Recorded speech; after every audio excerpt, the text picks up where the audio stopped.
Hello বন্ধুরা, দেখো আজ আমার দামোদর ব্রত শেষ হলো। আমি আজকে শ্রী রাধা দামোদরকে ভোগ লাগাবো। আমি কী কী ভোগে রান্না করেছি একবার চলো তোমাদের দেখিয়ে নিই। এখানে আছে গোবিন্দভোগ চালের খিচুড়ি,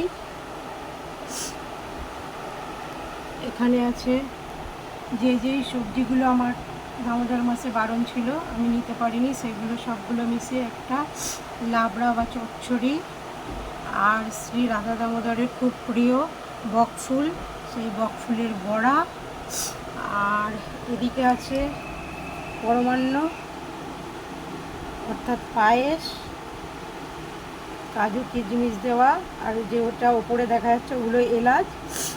আর এদিকে আছে ভাজাভুজি, যেমন মিডিলে আছে কলমি শাক ভাজা, এটাও খাওয়া বারণ ছিল দামোদর মাসে, তো কলমি শাক ভাজা। এদিকে আছে গাজর ভাজা, এদিকে আছে সিম ভাজা, এদিকে আছে বরবটি ভাজা, এদিকে আছে পটল ভাজা, আর এদিকে আছে বেগুন ভাজা, এদিকে আছে আলু ভাজা। এই সমস্ত সবজিগুলো দামোদর মাসে খাওয়া বারণ ছিল। তো আজকে আমি যেহেতু দামোদর মাস শেষ হয়েছে, তো সব কিছু ঠাকুর শ্রী রাধা দামোদরের চরণে অর্পণ করে আজ আমি এগুলো অর্পণ করব, ভোগ প্রসাদ দেবো, তারপর আমি এগুলো আবার পুনরায় গ্রহণ করতে পারবো। তো চলো বন্ধুরা আবার ঠাকুর ঘরে যাই। তো ঠাকুর ঘরে গিয়ে আবার সমস্ত কিছু ভোগ লাগানোর পরে আবার আসছি পরে। তো দেখো বন্ধুরা, আমার ভোগ প্রসাদ ভোগ সাজানো হয়ে গেছে ঠাকুরকে নিবেদন করার জন্য। এই যে সমস্ত রকম আইটেম এখানে সব সাজিয়ে গুছিয়ে দিয়েছি।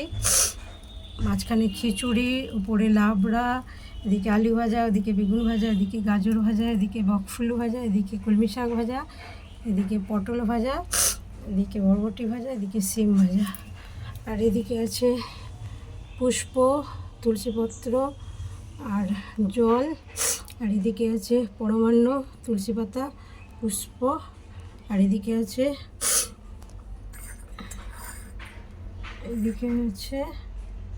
কাজু বাদাম, কিশমিশ, কাটিং মিছরি আর নকুলদানা, আর এদিকে আছে সামান্য পরিমাণে ফল প্রসাদ, পেয়ারা, শসা, কলা, কমলা লেবু, আর মাঝখানে আছে ভগবানের প্রিয় রাধা দামোদরের নারকেল নাড়ু। তো কালকে যেহেতু একাদশী ছিল, সেই কারণে যতগুলো তুলসীপত্র তোলা হয়েছিল মোটামুটি শেষ হয়ে গেছে, এই কারণে তুলসীপত্রের খুব অভাব।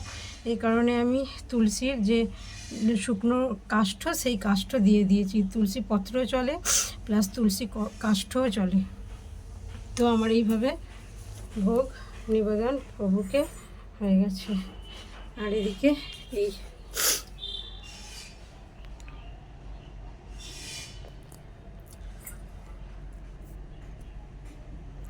তো আজ আমার দামোদর ব্রত বা নিয়ম সেবার মাস পূর্ণ হলো। আমি এইভাবে শ্রী রাধা দামোদর বা শ্রী রাধা কৃষ্ণকে ভোগ নিবেদন করলাম। নমস্কার সবাইকে।